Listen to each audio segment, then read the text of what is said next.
সড়ক পরিবহন মন্ত্রীর উপদেষ্টা হিসেবে আমার জন্য গ্লানির দিক হচ্ছে যখনই দেখি যে সড়কে একটা লোক মারা পড়েছে, সড়ক দুর্ঘটনা একজন মারা পড়েছে, এবং এটা কিন্তু বেড়েই চলছে প্রত্যেক বছর। এটা আমরা কিছুই করতে পারছি না। এটা আমার একটা সবচেয়ে বড় গ্লানির দিক।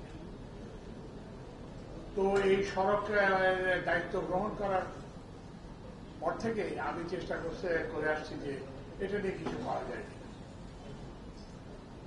তো এখানে এসে যেটা দেখলাম যে ড্রাইভিং লাইসেন্স দিতে হলে এটা একটা কমিটি আছে। পৃথিবীর কোথাও এই ধরনের নিয়ম নাই, কিন্তু আমাদের দেশে তো যাই হোক, তো আমি সেই নিয়ম পরিবর্তন করে নতুন বিধি চালু করতে যাচ্ছি, যেখানে জোর হবে প্রশিক্ষণের উপর, ড্রাইভিং যেটা আজকে সূচনা হবে, এবং যেখানে জোর হবে ড্রাইভারের গাড়ি চালানোর দক্ষতার উপর, যেখানে জোর হবে ড্রাইভারের শারীরিক সক্ষমতার উপর, তিনি দেখতে পান কিনা অন্যান্য সম্পর্কিত। এগুলোর সবকিছুরই একটাই উদ্দেশ্য, সেটা হচ্ছে যে মানুষের জীবন বাঁচানো। এবং এই যে আমি যেটা শুরু থেকে যে কথাটা বলে আসছি, এটা করতে পারি না, এতদিন লাগলো। কারণ হচ্ছে আমি নিজে আপনারা জানেন যে সরকার সচিব ছিলাম। আমাদের আমলাতন্ত্র একটা জগদ্দল পাথরের মতো, এটা জনগণের বুকে বসে আছে, চেপে বসে আছে, কিছুই করা যায় না এখানে। এবং কোন রকম মানবিক দায়িত্ববোধ আমাদের এই আমলাতন্ত্রের নাই। আমাকে একজন বলছিল যে এই যে মাইলস্টোনে যে বিমান দুর্ঘটনা হয়েছে, এই বিমানটি মাইলস্টোন স্কুলে না করে সচিবালয়ের উপরে করা হয়েছিল। মানুষ এত ক্ষুব্ধ, শুধু সচিবালয় নয়, সরকারি দপ্তরের প্রতি এত ক্ষুব্ধ, কারণ এখানে হচ্ছে যে কোনো মানবিক বিবেচনা বোধ নাই। সবাই অফিসে আসেন, যান, গাড়িতে চলেন, কিন্তু যে এই যে দৈনন্দিন যে মানুষের জীবনের যে সমস্যা, সেই সমস্যাগুলোর ব্যাপারে তাদের কোনো ইয়ে নাই। চিঠি চালাচালি করেন, এই রুম থেকে ওই রুমে চিঠি যায়, এই রুম থেকে সেই রুমে চিঠি যায়, সভা হয়, সমিতি হয়, তারপরে লাঞ্চ হয়, তারপরে কি বলে স্ন্যাক্স হয়, কিন্তু কাজের কাজটা কিছুই হয় না। যত কিছুই করার চেষ্টা করেছে সবকিছুই আটকেছে। এই যে সড়কের যে এই যে নীতিমালাটা, এই নীতিমালাটা কতদিন ধরে আমি নিজে বসে ব্ল্যাকবোর্ডে বসে পরিবেশ উপদেষ্টা উপস্থিত ছিলেন, সবকিছুকে আমি বলে দিচ্ছি এটা করতে হবে, এটা করতে হবে, এখনো হচ্ছে না। কারণ তারা এর পরিবর্তন চান না, কারণ তারা চান যে তাদের যে সুযোগ সুবিধা, পে স্কেল, এগুলো বাড়াতে হবে, তাদের দুর্নীতির সুযোগ বাড়াতে হবে, কিন্তু সাধারণ মানুষ বললাই যাক, এটা নিয়ে তাদের কোনো কথা নেই। তো যাই হোক, এত সব পথ পেরিয়ে আমরা আজকে এই জায়গায় আসতে পেরেছি। কারণ হচ্ছে কি, আপনি এই যে চালকের শাস্তির জন্য বড় বড় আইন আছে, কিন্তু চালককে যদি না শেখান, চালককে শাস্তি দেওয়ার অধিকার আপনি কোথায় পাবেন? কারণ চালককে তো বলতে হবে যে এইভাবে গাড়িটা চালাতে হয়, এটা অপরাধ, এটা করা যাবে, এটা করা যাবে না। এই যে শব্দ দূষণের কথা আপা বললেন, আমি একসময় যুক্তরাষ্ট্রে পড়াশোনা করতে গেছিলাম। তো পড়াশোনা করতে যে একটা ওই যে ট্রাফিক সিগন্যালে বেশ কিছুক্ষণ, মানে 2-3 মিনিট হয়ে গেছে, অধৈর্য হয়ে আমি একটা হর্নে চাপ দিই। আমার সামনের গাড়ি থেকে একজন যুবক বেরোয় এসে, হোয়াট ইজ মাই অফেন্স? মানে সে রীতিমতো অপমানিত বোধ করছে যে আমি কেন তার পেছন থেকে তাকে হর্ন দিলাম। তো আমি বললাম যে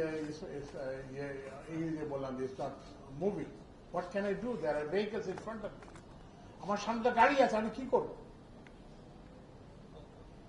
মানুষ এই যে একটা হর্ন দেওয়াকে একটা মানে অপমানিত বোধ করে। আপনি যে পেছন থেকে একজন ড্রাইভারকে আরেকজন ড্রাইভারকে হর্ন দিচ্ছেন, সেটাকে মানুষ অপমান বোধ করে। পৃথিবী একদিকে যাচ্ছে, আমরা সব আরেক দিকে যাচ্ছি। আমরা পেছনের দিকে যাত্রায়, আমাদের উন্নয়নের নামে আমরা সবাই পেছনের দিকে যাত্রার জন্য আমরা এগিয়ে চলছি। আপনি যেটা বললেন, আপা যেটা বললেন, সব কিছুতে যত রকম খারাপ ইন্ডিকেটর আছে, সব খারাপ ইন্ডিকেটর, পরিবেশ দূষণ বলেন, বায়ু নগরীর বসবাস যোগ্যতা বলেন সব কিছুতে আমরা ওই যে শেষের দিক থেকে প্রথম স্থান অধিকার করার জন্য একটা একটা প্রতিযোগিতা হয়েছে। এর কারণ হচ্ছে আমাদের যে আমলাতন্ত্র, এই আমলাতন্ত্রই কিন্তু আমাদেরকে পিছিয়ে নিয়ে যাচ্ছে। এই আমলাতন্ত্রই কিন্তু আমাদের যে ভাগ্য উন্নয়নের প্রধান প্রতিবন্ধক হয়ে দাঁড়িয়েছে। তো যাই হোক, আমাদের এই সরকারের মেয়াদ আর কত 15 দিন কিংবা 20 দিন আমরা চলে যাব, কিন্তু সমস্যাগুলো তো যাবে না। তো এই জন্য এই সমস্যাগুলো তো সমাধান করতেই হবে। এই যে আমাদের আমি আপাকে পরিবেশ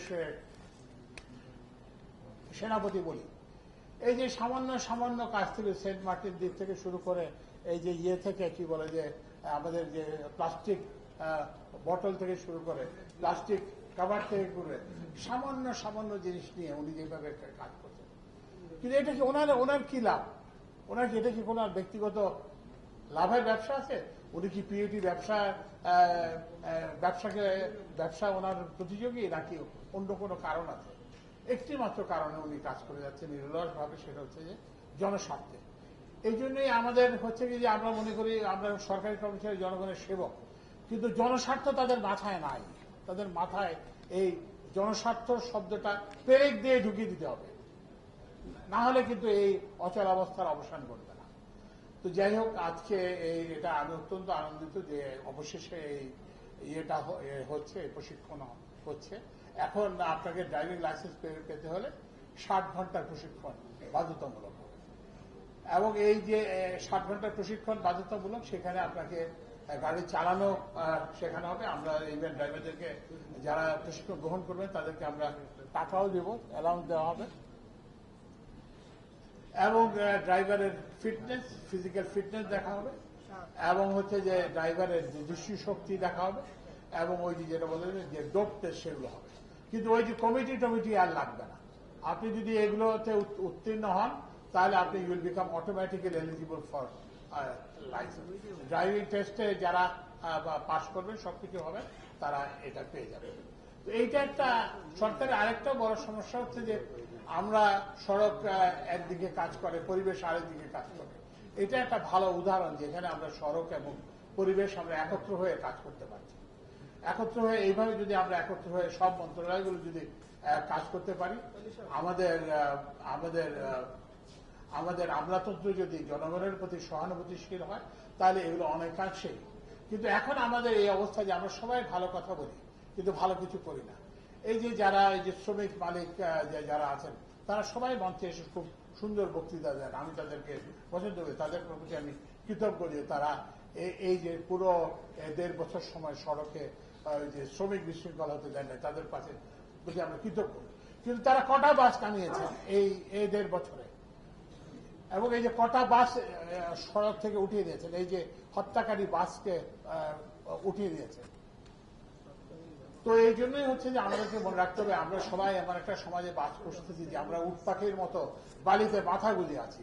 আমরা মনে করছি যে কিছুই হবে না, কিন্তু অন্ধ হলে তার প্রলয় বন্ধ থাকে না।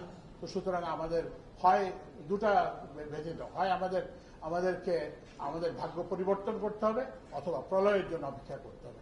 আমি আশা করি যে আমরা আমাদের ভাগ্য পরিবর্তনের জন্য কাজ করব। সবাইকে ধন্যবাদ।